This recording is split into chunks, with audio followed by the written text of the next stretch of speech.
Good evening again, everyone, and welcome to my next video game review. And this time I'll be reviewing a little gem, I like to call it, called Kid Icarus Uprising. Now, when I first heard about Kid Icarus Uprising in the, God rest their soul, Nintendo Power, I was very excited about the game, save for one major thing that made it a bit of a turnoff for a long time. And that was, it was a shooter. This game had so much potential, but it was a shooter. You can probably tell I'm not really that guy that ever got into games like Call of Duty or Battleborn or whatever they're called. I was always more of a action platformer and lately more of a graphic novel type of guy. I mean, as evidenced by Professor Layton vs. Phoenix Wright being my favorite game ever. So, the question you're probably asking is how did a game that's primarily a genre that you don't even like and haven't even played much, how did it gather your attention so much? Well, part of the reason might have been because Pit's my favorite character in Super Smash Bros. Brawl, and this game is directed by the same guy that directed Brawl. So part of me was like, well, Masahiro Sakurai has never let me down yet with the Smash Bros. Series, so he'll probably do a good job on this game. And let me tell you something, it's pretty obvious that Sakurai worked on this game. Like, this game just screams Super Smash Bros. Brawl references all over the place. Like, the way the menus look, even the composers were some of the composers that worked on the remakes in Brawl. So the music feels fittingly epic, but yet even more so than Brawl, if I dare to say it, because most of the tracks feature a full orchestra, and even the tracks that don't feel orchestrated have a certain intensity, no pun intended, when you'll see later in the video, that many action games today lack if they're non-orchestral. I mean, as a testament to how great this game's orchestra music is, they put in Magnus' theme in Smash Brothers, and that is one of the greatest video game tunes ever. But anyway, going off of the music, a game is only as good as its gameplay. And thankfully, Kid Icarus Uprising, in my humble opinion, does that for the most part, because I know that many of you may have read the reviews for Uprising, and you'll know that that's one of the biggest things that the critics badmouthed this game about, and that was its controls. And it's easy to see why the critics thought that, because the entire game revolves around you use the stylus to aim your weapon, and then you use the circle pad to move Pit around, and then you press or hold down the L button to fire your weapon. Now it seems simple, and it seems elegant at first, but it definitely takes some getting used to. Like, those of you that have bigger hands might find yourselves cramping up quite a lot because of how you have to hold the 3DS so precisely. Thankfully, most copies of the game, when you bought it brand new, came with a stand that you could put the 3DS on and give your arms a little bit of a rest. Trust me, you're going to need it when you play it on the higher intensities. Again, no pun intended, because I'm getting to that. But still, like, it's definitely the type of game that you may want to throw down in frustration at first because you're trying to get used to the controls, but once you do master them, you almost feel like a ninja. Because if you recall playing the original Kid Icarus on the NES, or the awesome 3D Classics version on the 3DS, that game was brutally tear your hair out hard. And this game can be that, but it can also be stupid easy at the same time, thanks to what's called the intensity gauge. And basically what it is they call it the Fiend's Cauldron in the game. And you use hearts, which was like your currency in the original Kid Icarus, to wager how difficult you want to make the level. If you want the level to be stupid hard with enemies shooting at you every 2 seconds and you basically can never stand still, then just crank it all the way up. Or if you want the game to be so easy that the enemies don't even attack you, you can do that too. And it has a risk-reward feel to it that the best way I can come to describing it is the harder the difficulty, the better prizes you're going to earn. Because, let's face it, it's a Sakurai game. What would a game directed by Sakurai be if it didn't have a lot of stuff? This game is absolutely packed to the brim with content. Because, unlike the original Kid Icarus, Pit has a lot more weapons at his disposal than just a bow and arrow. You can have bows, orbitars, staves. There's a lot of different categories of weapons, and then each category of weapon has several weapons along that line, and if that didn't overwhelm you with choices, every individual weapon has its own stat modifiers. So your raptor claws might not be as good as mine, for instance. And you can even mix and match weapons to create an all-new weapon with its own unique set of modifiers. So essentially you have an unlimited disposal of weapons. And not only do the weapons increase or decrease Pit's stats, but some of them change the way you play the game altogether. So for instance, when you play with claws, they're very, hand-on type of weapons. So those are the weapons where they'll make Pit run really fast, and you'll have to get in close to the enemies to swipe them. But if you prefer to play with a club, that makes Pit move really slowly, and his attacks are very sluggish, but they're also very powerful. So essentially this game lets you play the game how you want to play it. You can make it as easy or as hard as you want, and you can also choose how you want Pit to attack. Do you want to be slow and calculated, or do you just want to get in and blast everything in sight? That's up to you. Now, one thing I wasn't so forgiving about was the powers system in the game, which basically gives Pit an assortment of other abilities that can be triggered on the touchscreen. But to prevent the game from being overpowered, you have to line up the power-ups on a grid, which in the game's tutorial they say it's kind of like Dr. Mario. And the problem, though, is that oftentimes activating the power-ups can be a hassle because you're also using the stylus to shoot, and to stop what you're doing in the middle of the action to tap on the right power, and then assuming it even works, may actually be more of an undoing than actually helping you. Which is why my tip is just to equip one or two powers, but like I said, it's a Sakurai game. You've got plenty of options at your disposal. So another thing the critics were quick to point at was the game's controls are mostly fine in the air, but they're not so good on the ground. So let me explain what makes this game different from ground missions to land missions. So every chapter, and there's about 25 in all, starts out with Pit being able to fly. Yes, for the first time in 25 years, Pit can actually fly on his own, with the power of flight from the goddess Palutena. So basically, Pit is an on-rails shooter, kind of like Star Fox 64 or a game I've heard of called Sin and Punishment, where Pit's destination is predetermined and you'll guide Pit along the path, shooting at enemies in your way. And the game has surprisingly little cinematics to be found, because most of the action takes place during the game.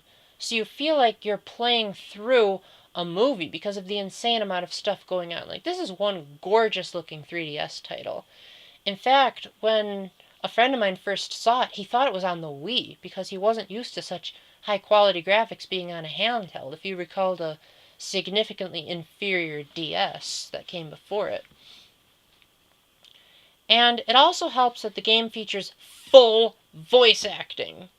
It may not seem like much if you played the 360 or PlayStation something a lot, but by Nintendo standards, that's pretty rare. And it's really good voice acting, too. I mean, yeah, Pit's voice may take a bit of adjusting to, but now that I've heard Anthony Del Rio's performance, it's pretty hard to go back to Lanny Minella's, however you pronounce it, performance in Brawl. Pit is a spunky, upbeat character that always knows how to see things positively.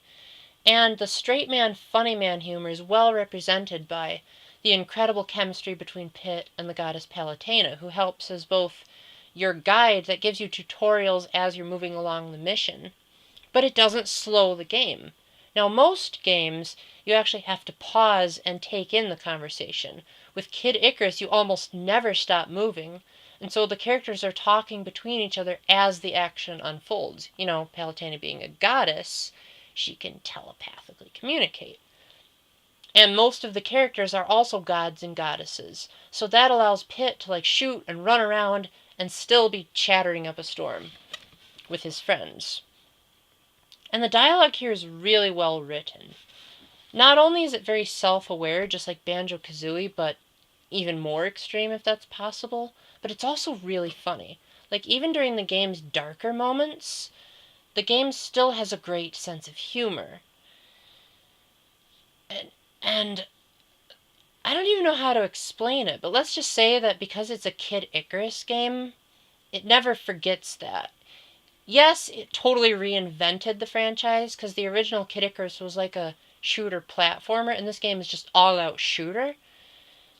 It still has many nods to the past. Like, it has the dreaded eggplant wizards, and there's also the whole Greek mythology undertone to it. But yet, it's very lighthearted, and it never feels too dark that it gets beyond depressing. Although there are quite a few sad moments in the story, so brace yourselves for quite the twist second half of the game. Now, getting back to those ground battles, because Pit can only fly for 5 minutes at a time, otherwise his wings burn up. So eventually he has to take to the ground, and at that point, even in the tutorial video, Pit remarks that the game feels remarkably similar to Super Smash Bros. The comparison is easy to see, because now that you're not controlling Pit's movement in the air, you use the circle pad to move him directly, and to make him run, you have to, like, tap the circle pad like you would in Super Smash Bros. And it sounds great in theory, but the land battles are definitely the weaker of the two in the game, because for one, you're using the circle pad to move around Pit in a 3D environment, but because there's no camera option, you instead have to use the stylus to move the camera. But wait, Paul, I thought the stylus was used to aim your weapon. Well, see, that's the big gimmick here. Is you have the 3DS's touch sensitivity responds to how much you move the stylus over the screen. So if you gently move it, you aim your reticle. But if you move it sharply, like you're spinning a globe, as it says in the tutorial, you can spin the camera around and then tap the screen to stop it in place. Again, it seems so overwhelming when I'm telling it to you. But you're gonna need it. If you're one of those kids that just loved, like, I love seeing the globe spin, you'll be right at home in this game, because you have to look every single direction, because enemies could be firing you at all angles. They can surround you on all sides, and you... Not only does it give you a chance to take in the gorgeous scenery, but it's pretty much required if you don't want to end up dead. And also, not to mention that even though Pit can run if you tap the circle pad, he also gets tired if you run too much, which, especially on the higher intensities, is brutal, because when Pit gets too tired, he basically, like, stops to catch his breath, and then enemies fire at him, and there's not really too much of a buffer. So if enemies shoot at Pit enough, it sometimes makes it hard for him to recover. But thankfully, once you do get used to that control scheme and everything clicks, like I said, you feel like a total pro. When I first beat the first 4 chapters on the highest intensity, my hands were like just shaking in amazement at, like, wow, I actually went through with this. It's an absolutely unbelievable feeling that watching a Let's Play just can never quite comprehend. And the game has some pretty incredible boss battles too. I especially like the way Pit dodges in this game by a quick flick of the circle pad, which is kind of like shield dodging in Smash Brothers, but performed even more effectively.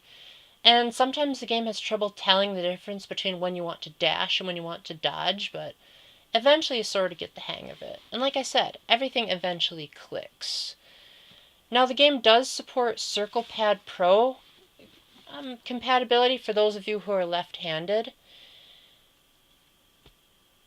But, on the other hand, the game also tries to compensate by using the 4 face buttons as a replacement for moving Pit, and using the circle pad to aim the cursor. And that was a nightmare waiting to happen. Like, my best friend tried out, like, every control scheme imaginable, and he just handed the game over to me, because he said, this is a great game, but I just can't handle the controls.